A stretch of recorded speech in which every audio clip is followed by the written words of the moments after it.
This is a story about how trust between people and nature can transform an ordinary backyard into something magical. I never imagined I would one day share my life with wild swans, but about 6 years ago, everything changed. And since then, they've returned to me every year, as if my home were theirs too. It began quietly. One spring, I noticed a lone swan wandering into my yard. It looked tired, cautious, but curious. A few weeks later, another appeared. They began visiting more often, exploring as if testing the place. And then, to my surprise, they made their decision. They built a nest here. Out of all the places they could have chosen, they chose my backyard. At first, I simply observed. I didn't interfere, didn't try to get closer. I just watched them settle in, build their nest, and care for each other. But over time, something shifted. They began to trust me. They learned this was a safe place and that I meant them no harm. Now we have our own little ritual. The swans will come to my door, tapping or waiting patiently, as if to say, "We're here, are you coming out?" The mother swan walks toward me with quiet confidence, no longer afraid, and sometimes even leads me to her chicks, as though proudly saying, "Look at my family." Go on. Go on. Their presence always amazes me. On the water, swans glide like royalty, smooth, graceful, majestic.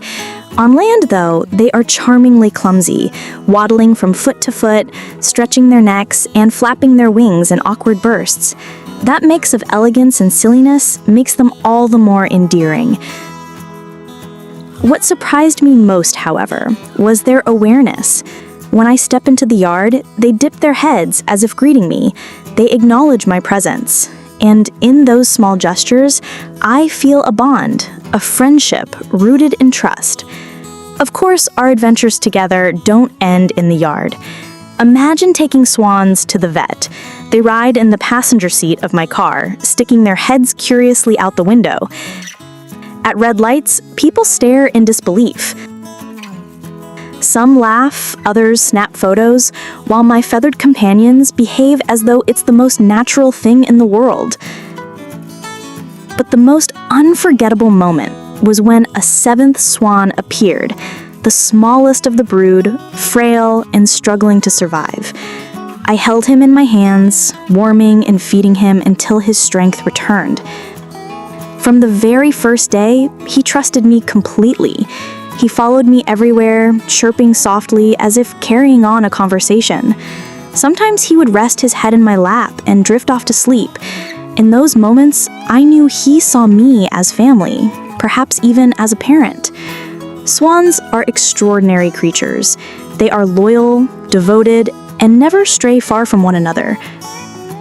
They choose their mates for life, protect their young fiercely, and stay together through everything. From them, I've learned that trust is not built with words, but through actions.